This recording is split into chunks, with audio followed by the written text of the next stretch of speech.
Hello বন্ধুরা, কেমন আছো? আশা করছি সবাই ভালো আছো। এই দেখো, আমিও চলে গিয়েছিলাম মা শ্যামসুন্দরীর কাছে। এইটা হচ্ছে লাইন, আমরা যেখানে দাঁড়িয়ে আছি লাইনে। অনেকই লাইন হয়েছিল। আর এই দেখো, এই দিক দিয়ে আমরা এসেছিলাম, আর এই দিক দিয়েও আসা যায়, কিন্তু আমরা এই আগের দিক দিয়েই এসেছিলাম।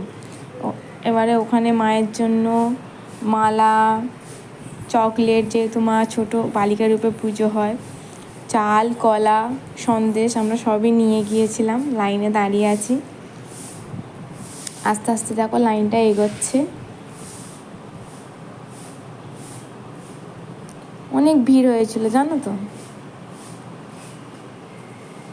এই দেখো, আমরা কাছাকাছি এসে গেছি। এটা হচ্ছে আমাদের পুজোর ডালা। এই দেখো, আমরা মন্দিরের ভিতরে ঢুকে পড়েছি।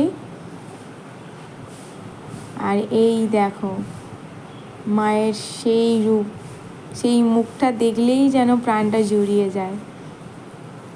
কি সুন্দর মায়ের রূপ। আর এইখানে হচ্ছে যেখানে মানে মা থাকে, ওই বাড়িটা, আমি জানি না এটা বাড়ি নাকি, কিন্তু আমার যেন মনে হলো এটা বাড়ি।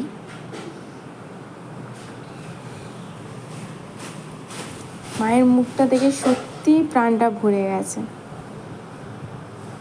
আজকে সত্যি মায়ের ইচ্ছা ছিল বলে আমি আজকে মায়ের কাছে যেতে পেরেছি। আশা করছি তোমরাও যেতে পারলে তোমরাও কি একদিন ঘুরে এসো মায়ের কাছে।